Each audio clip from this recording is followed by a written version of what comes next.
your True Adventure host, Bill Burris. Hi there, welcome to Adventure.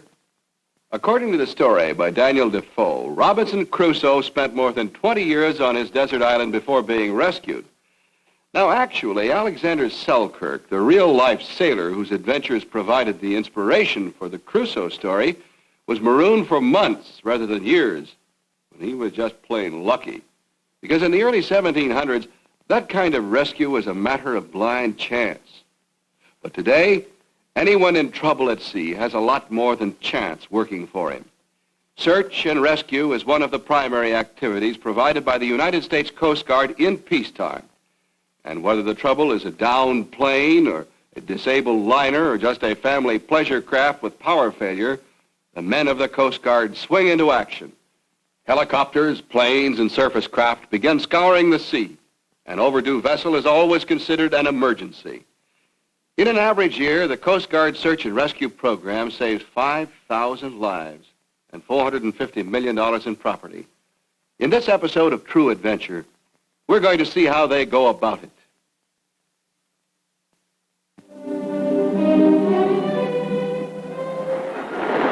When someone's in trouble offshore, the United States Coast Guard is sure to be called in.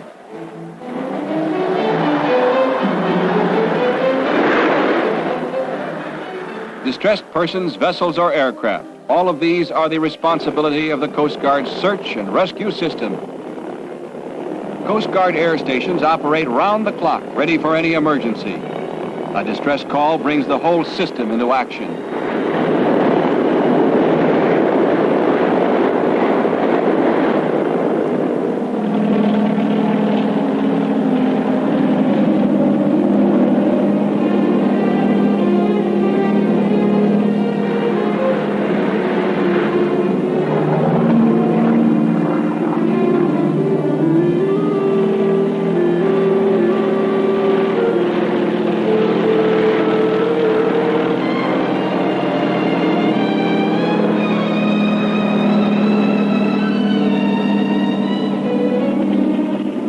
Not all rescue operations are this easy. Sometimes it takes the coordinated efforts of aircraft, surface vessels, and most of all, well-trained men to save lives and property at sea.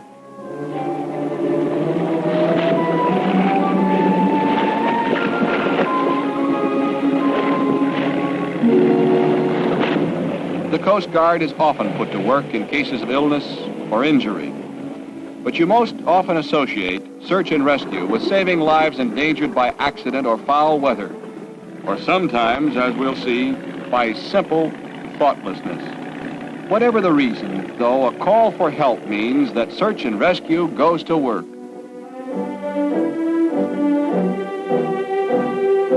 The Rescue Coordination Center. This is where the brain of search and rescue is located, and it's here that any rescue activity actually begins. With more than 30 million Americans interested in boating, there's lots of opportunity for trouble. Take this young couple, for instance. They're getting an early morning start for a day's fishing.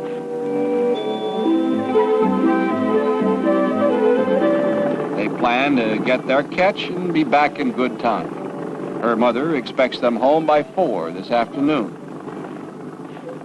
There's a little knock in the engine, but it started without any trouble, and anyhow, the young man's a good mechanic. He knows his boat. Besides, if they do run into some kind of difficulty, all they have to do is send an emergency message to the Coast Guard. It's that simple.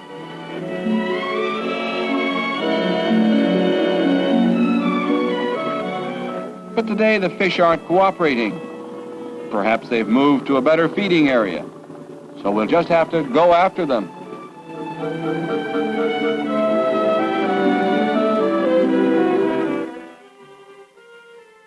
It's late afternoon. The girl's mother is beginning to worry a little. Her daughter and son-in-law are more than an hour overdue. Of course, she knows that many perfectly ordinary, everyday circumstances may have delayed them. But if they're ashore, they'd have called her. If they're not, if they're still at sea, then they might just need help.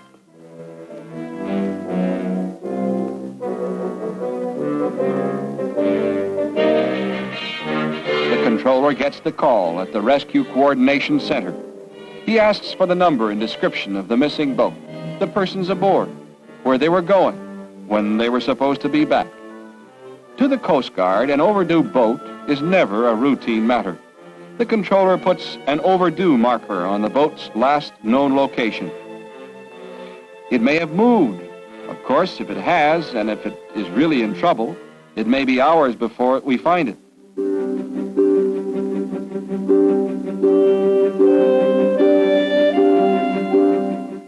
On the other hand, the couple may just have started back late.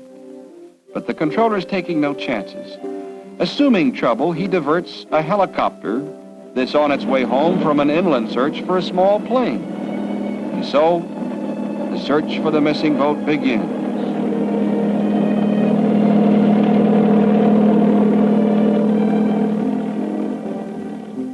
Meantime, the controller has also alerted one of the Coast Guard's harbor patrol craft.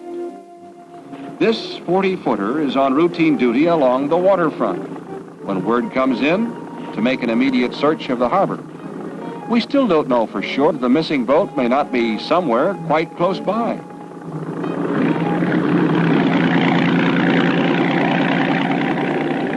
The patrol craft begins its search as daylight begins to fail.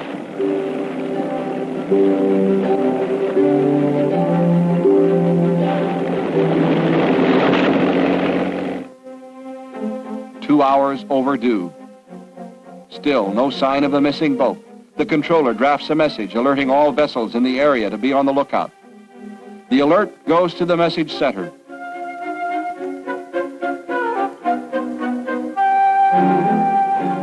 From here, it goes by teletype to the Coast Guard air station, to lifeboat stations, and by radio to Coast Guard vessels at sea.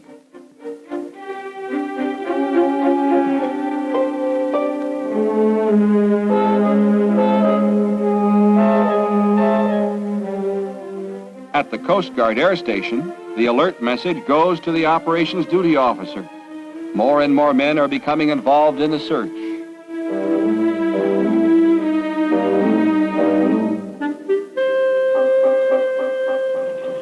Out at sea, a Coast Guard cutter receives the alert. It's on a routine patrol in the general area of the missing boat's last known location.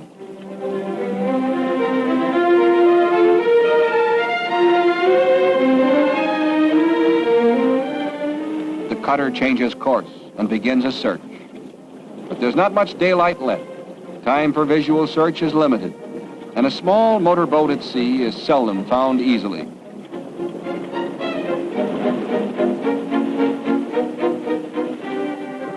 By now, the teletype circuit has alerted the lifeboat stations. At this particular lifeboat station, a lookout makes an immediate search of the beach and the nearby ocean. But there's nothing to see.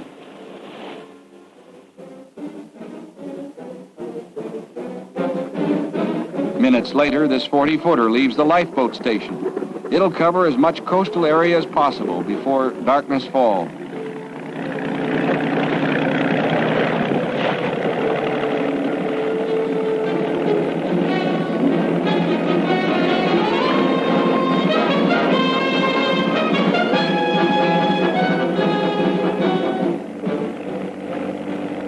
But there are only minutes of daylight left.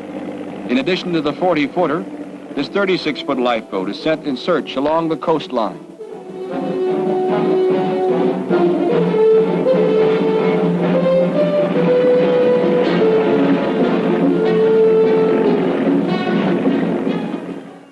Somewhere in the gathering dusk, the missing boat is drifting.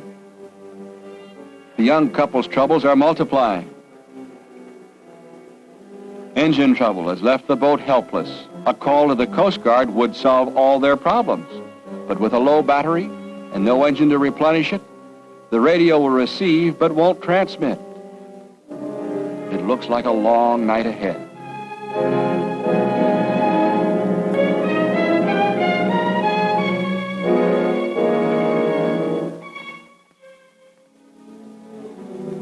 You might say that a night alone at sea would be a good lesson for the pair aboard that lost boat. But it's not that simple. A weather report shows a bad storm heading their way from the southwest.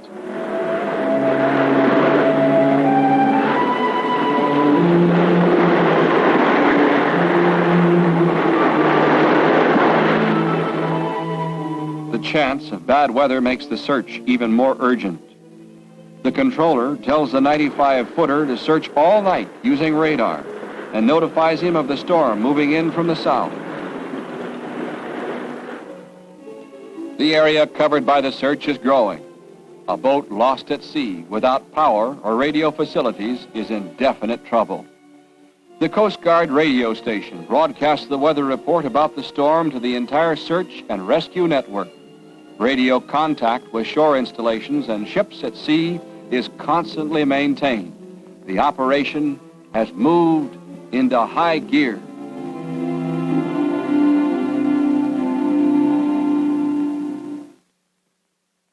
Another hour has gone by. Meanwhile, on the local scene, the Coast Guard is still searching for the missing pleasure craft reported earlier on this program. It is believed that a young married couple are the only persons aboard the missing boat. Coast Guard search and rescue units, including helicopters, cutters, and amphibious aircraft, are intensifying their search operations this morning. A storm, centered southwest of the coast, is moving rapidly northeast, and the couple in the lost boat may be directly in the path of the oncoming storm. Worried parents are nothing new to the Coast Guard. Relatives and friends of missing persons usually keep the phones busy down at the coordination center. The controller gives his caller all the information he has and assures her that everything possible is being done. In fact, an even more thorough search is now being planned.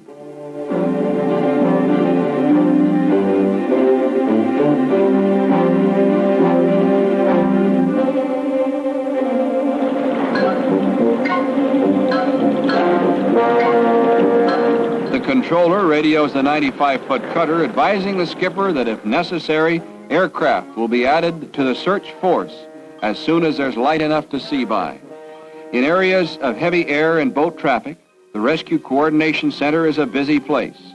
The case we've been following isn't the only one being handled right now.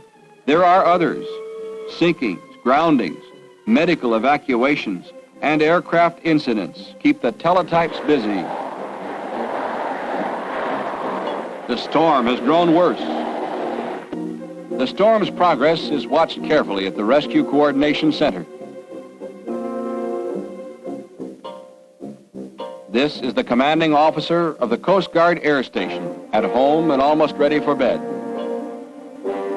The call is from the operations duty officer at the air station. He says that the Rescue Coordination Center has ordered an air search. It'll start at first light in the morning. Again, the worried mother calls in. The controller tells her that planes and helicopters will join the search at dawn, unless, of course, the missing boat is found before then. And then a coffee break, as things quiet down.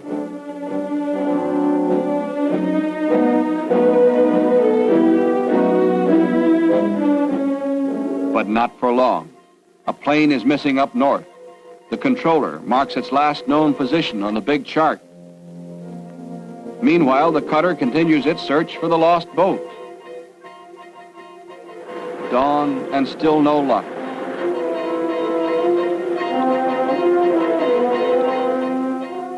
There's nothing random about the cutter's search. Her pattern is an expanding square that provides complete coverage of the area. Now the controller radios the cutter. He says that the latest weather shows the storm moving steadily in this direction. He also tells him that he's ordered the air search, and it's about to begin.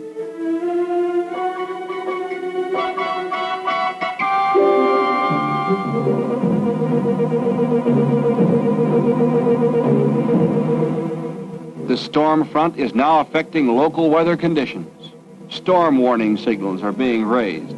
Today, fishing and pleasure boats won't be going far from shore.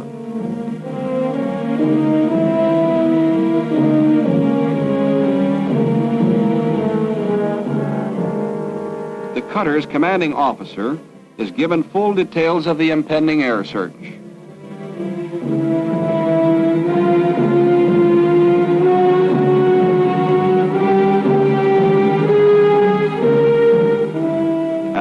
station, the operations duty officer gets a last-minute weather report. The aerial search is going to be a race against time and the approaching storm.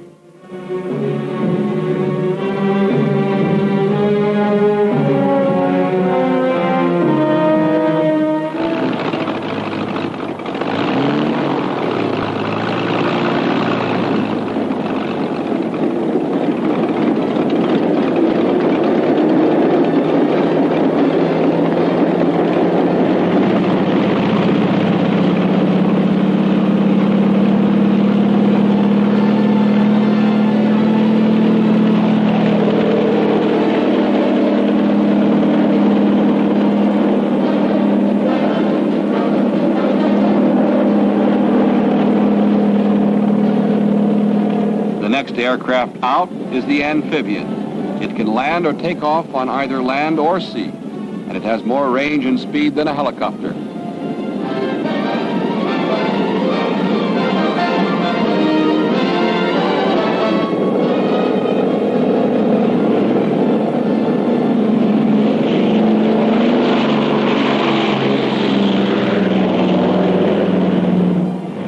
A second helicopter followed.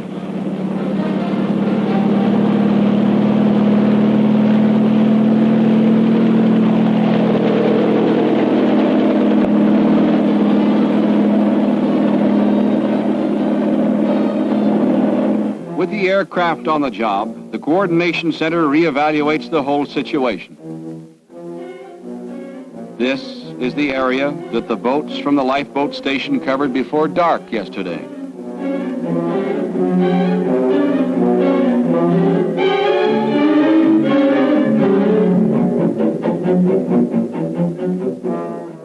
Now one helicopter is searching north and the other south. As you can see, they're covering a lot more area. The amphibian is conducting a modified expanding square pattern.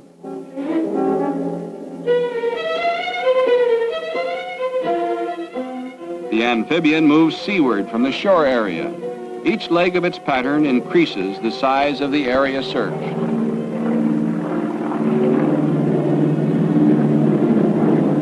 Everyone stays in close radio contact. Each unit knows just what the others are doing. One of the helicopters returns to the air station to refuel. Once refueled, it'll take off once more to expand its designated search area. The time available to complete this operation is growing shorter minute by minute. The storm is worse. It's battering its way steadily toward the search area. On the chart, weather symbols mark the storm's advance. But as long as we've still got any kind of flying weather, the search goes on.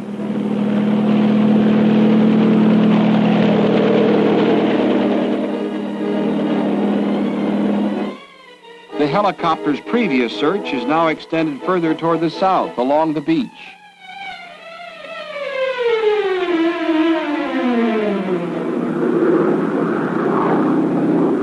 The lost boat, meanwhile, is drifting helplessly.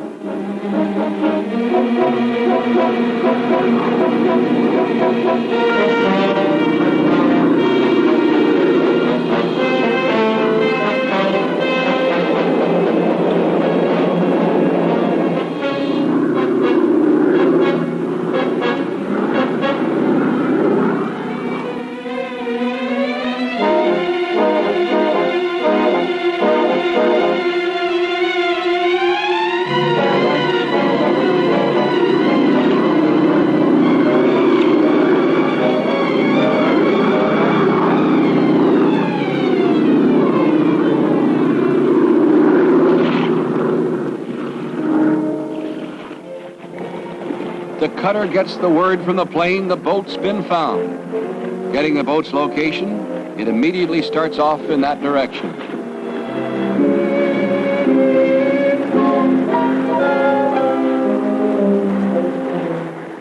One of the helicopters alters course too.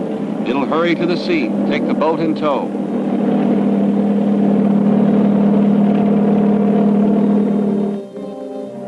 This is one phone call that the controller is always happy to make. It's the call that reports that the search is over.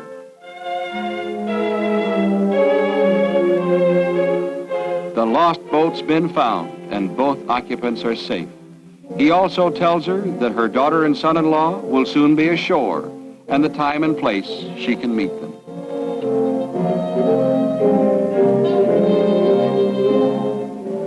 But the actual rescue isn't over yet. The amphibian is keeping an eye on them. But they'll have to wait a little longer until the slower-moving helicopter gets here. We're about to see a new development in rescue techniques. Having disabled small boats towed in by helicopters saves a great deal of time.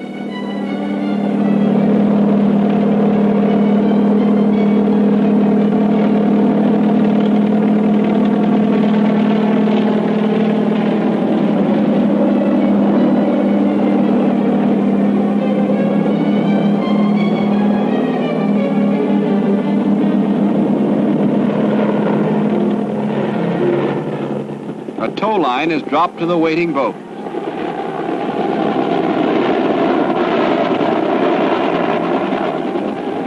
And so, the helicopter takes the boat in tow.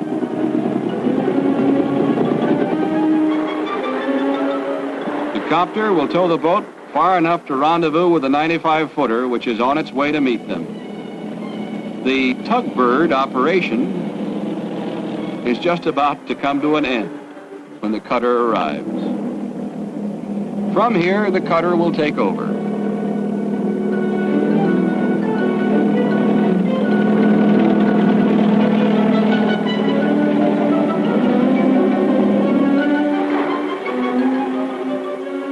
Neither of the boat's occupants have been injured. There's no need for any Coast Guard personnel to come aboard. Everything seems to be under control. And so the cutter will just take the boat in tow for the rest of the way in.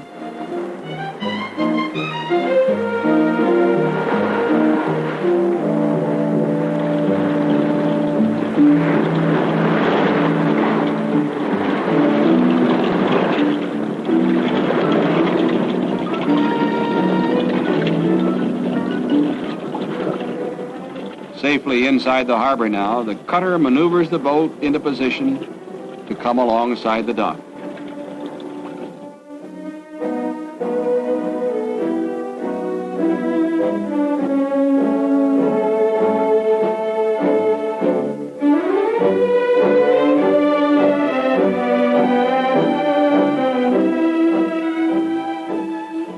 Dry land again. The family is reunited. The young boat enthusiasts are a good deal wiser than they were yesterday, and finally the Coast Guard comes aboard to determine the exact cause of the search and rescue incident. Remember these initials, S-A-R. To the Coast Guard, they mean search and rescue. To thousands of Americans, they've meant the difference between life and death. Ever since the United States Coast Guard was founded in 1790, its men have written many proud chapters in the annals of the sea and true adventure. There aren't as many pleasure boats as there are automobiles yet in this country. There probably won't be for quite some time. But nonetheless, boating has become America's most popular form of family adventure. Now, just because the Coast Guard is there to help people who get into trouble, that doesn't mean that you should relax and get careless. In case you're in trouble on the water, remember to make sure that somebody else knows you're in trouble. Then if somebody has to come looking for you, you've got a much better chance of being found right away. I hope you've enjoyed sharing this true adventure with us. Until we meet once again, this is Bill Burrid saying, may all your adventures be happy ones.